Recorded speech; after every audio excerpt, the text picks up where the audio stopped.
Bueno, abrimos la primera entrevista de la mañana. Le damos la bienvenida a Alicia Luciardo, coordinadora del Grupo de Investigación de Antropología Forense, quien ayer participó de la conferencia de prensa donde se daba a conocer que finalmente la identidad de los restos hallados el año pasado en el Batallón 14 eran de Amelia Sanjurjo. Alicia, bienvenida. ¿Qué tal? Muchas gracias, buenos días.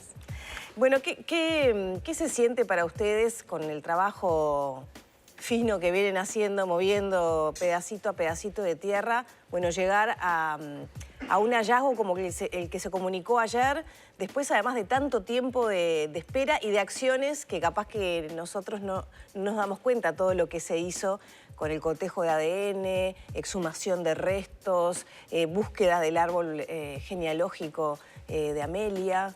¿Cómo se sienten los investigadores? Bueno, con mucha satisfacción de que esta identificación es como si fuera un segundo hallazgo, ¿no? Se hallan los restos hace prácticamente un año y todos pensábamos que en el transcurso de un mes y medio, que es lo que habitualmente demora este tipo de identificaciones, íbamos a tener el nombre de esta mujer.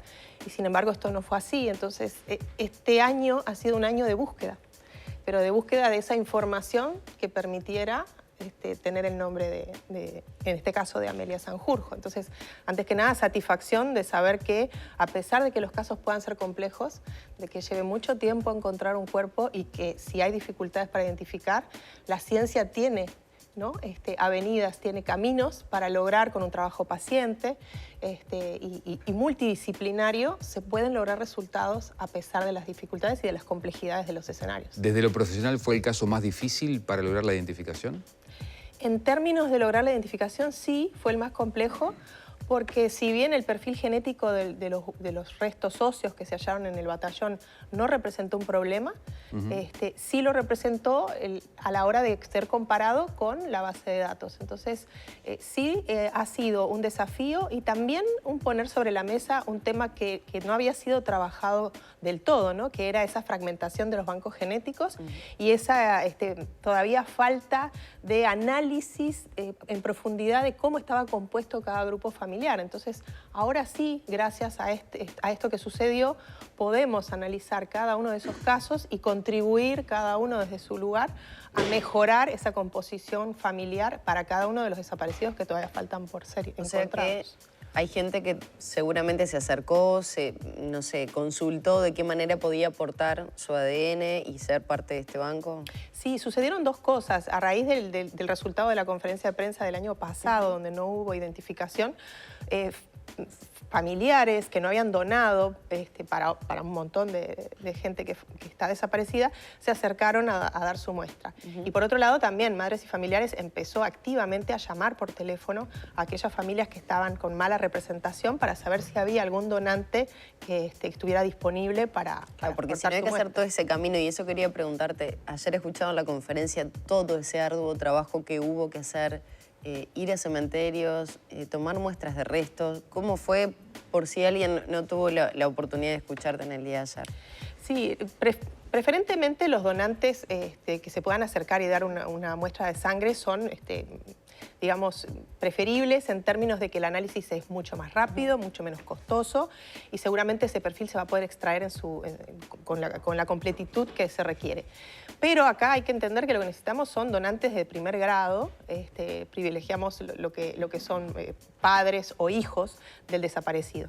En caso de no tenerlo, ahí tenemos que empezar a extendernos en el árbol, ¿no? Tratando de lograr la mejor composición. Entonces, cuando no teníamos donantes con vida que pudieran contribuir a lo que ya había o a reforzar lo que ya había, tuvimos que empezar a hacer esa búsqueda de las posibles donantes que estuvieran en cementerios. Y para eso lo primero era conocer la genealogía de cada desaparecido, reconstruirla en un árbol, buscar dónde podían haber estado enterradas las personas, bueno, partidas de nacimiento y fallecimiento, buscar en qué cementerios podían estar, qué camino siguió el cuerpo una vez que ingresó al cementerio, porque pueden haber pasado por distintos sepulcros o nichos, pueden haber sido reducidos, cremados o pasados a osario. Y una vez que lográbamos ubicar físicamente en el cementerio dónde podía estar esa urna o ese ataúd, verificar realmente si esto era así, porque a veces no sucede que no están los restos donde el registro indica, o se encuentran muchos restos sin una identificación. Entonces tenemos que tener la certeza de a quién le estamos tomando la muestra. Y en este caso, entonces, con comparación de qué material genético fue que se dio este 99,9%. En este caso se contaba con la muestra genética de la hermana, que fue la donante que teníamos. Y lo que se complementó fue con 4 sobrinos que viven en el exterior y una tía materna. Y con eso se pudo, digamos, fortalecer toda la parte de perfiles genéticos. Junto con, ahí se logró la coincidencia, se logró que fuera estadísticamente significativa y no una coincidencia al azar. Porque al principio podía ser, pero no estaba 100% confirmado que fuera Amelia Sanjurjo. Exacto, lo primero es eso, ¿no? Bueno, hay una coincidencia, pero ¿qué tan significativa es? ¿Por qué no podemos decir que es una persona al azar de la población uruguaya? Hay que ver las frecuencias en las que están presentes esas combinaciones de alelos. Y una vez que fuera significativa, ver cómo llegamos a ese 99,99, que tiene que ver también con la parte antropológica, ¿no? ¿Cuántas mujeres con esas características hay desaparecidas en Uruguay que pudieran corresponder a estos restos, ¿no? Y ese es el escenario de desaparición que se coloca en la fórmula para llegar a este 99,99. Luciardo, ahora vamos a volver al caso específico de Sanjurjo, pero yo le quiero preguntar, en base a lo que usted está diciendo ahora, la recomposición del banco genético, ¿es presumible entonces pensar que ante un futuro nuevo hallazgo, la identificación de los restos va a ser más rápido? Bueno, eso pretendemos, ¿no? Pretendemos que el trabajo no pare ahora. Es una línea que tuvimos que generar nueva, extra a lo que es la investigación, y tenemos que sostenerla, ¿no? Como para contribuir a que cada uno de estos desaparecidos esté bien representado y que en el futuro esto no vuelva a pasar y sea una identificación mucho más rápida. ¿Cuánto falta para completar eso, digamos? Y hemos terminado la parte esencial que era el universo de mujeres, ¿no? Ahora estamos iniciando todo el universo de varones desaparecidos y analizando caso a caso qué se necesita para reforzar. ¿Y eso cuánto tiempo les puede demandar? Y nos puede demandar 1 año, 2 años, depende de cada caso, ¿no? Porque es una búsqueda, además de ser caso a caso, familiar por familiar de los posibles donantes, ¿no? Todo ese derrotero de saber dónde puede haber estado el cuerpo, en qué cementerio, todo eso lleva mucho tiempo y nos puede llevar, sí, un par de años. Si tuviera la información más clara de dónde están los restos y la identificación, sería mucho más fácil, ¿no? Y más cortos los tiempos. Sí, sin duda que lo que más insume hasta ahora de nuestro tiempo es la búsqueda, ¿no? Y la falta de información que nos permita acotar estos lugares tan grandes. No necesariamente saber quién está enterrado allí, porque de todas maneras, aunque tuviéramos un nombre, lo tenemos que identificar científicamente. Entonces, lo que importa es saber en qué lugar están con la mayor precisión posible para que esta tarea se haga cuanto antes. ¿Hay indicios que hay más restos en el batallón 14? No, indicios, lo que hay es información de enterramientos, con la vaguedad a la que ya ustedes están acostumbrados que les contemos, ¿no? Los fondos del batallón, o bueno, cruzando la cañada, una lomadita, en el monte, con ese grado de precisión en un lugar que es enorme y que reproduce esos mismos elementos del paisaje en múltiples lugares. Eso hace que las búsquedas sean muy largas y que además, como estamos buscando fosas individuales, o sea, cosas que en el paisaje son muy pequeñas, de 1 metro por 2 metros, con los años que han pasado, con las modificaciones en el paisaje que se han dado, porque estos son predios que están en uso, bueno, esto hace que tengamos que excavar exhaustivamente el terreno, porque puede haber una fosa, si dejamos 1 metro sin excavar, puede haber una fosa allí conteniendo restos. ¿Y cuánto queda de superficie por excavar, por peinar, digamos? La zona de cautela judicial que tenemos ahora en el batallón 14 todavía restan 20 hectáreas para ser excavadas, de las 30 y pico que insumía la cautela. ¿En tiempo significa cuánto aproximadamente, con este trabajo minucioso que están haciendo? Y es difícil, porque el año pasado fue un año récord de metraje porque fue muy seco. Todo eso favoreció que trabajáramos prácticamente sin ningún día de suspensión por lluvia. Este año viene completamente opuesto, hemos tenido que suspender muchos días por lluvia, entonces eso altera muchísimo el metraje que se excava diariamente, pero estamos hablando de un par de años de trabajo con 2 retroexcavadores en simultáneo, ¿verdad? ¿Van a entrar a predios privados, linderos, Estamos investigando predios privados en varios lugares de Montevideo. Y estamos a la espera un poco de si vamos a empezar con el Servicio de Material de Armamento o si vamos a ingresar a alguno de estos predios y vamos a tener que empezar de a uno, ¿no? Claro, recordemos que el Servicio de Material y Armamento habían comenzado las excavaciones y encontraron un cable de alta tensión, que todavía ese tema no se subsanó. Ese tema todavía no se ha resuelto. ¿Cuánto tiempo duró esa suspensión? Y ya vamos, en julio van a ser 2 años.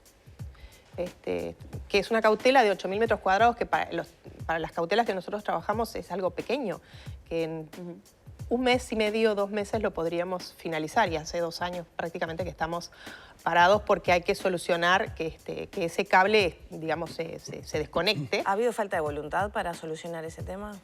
Y bueno, en 2 años hemos estado negociando, hemos estado teniendo reuniones. Yo creo que no ha habido todavía la voluntad de hacerlo, ¿no? Alicia, sí, y sobre eso quería consultarte. ¿Cómo viene siendo el trabajo en este periodo de gobierno con una pandemia de por medio y situaciones que, bueno, pueden haber sacado un poco el foco de la atención en esta búsqueda?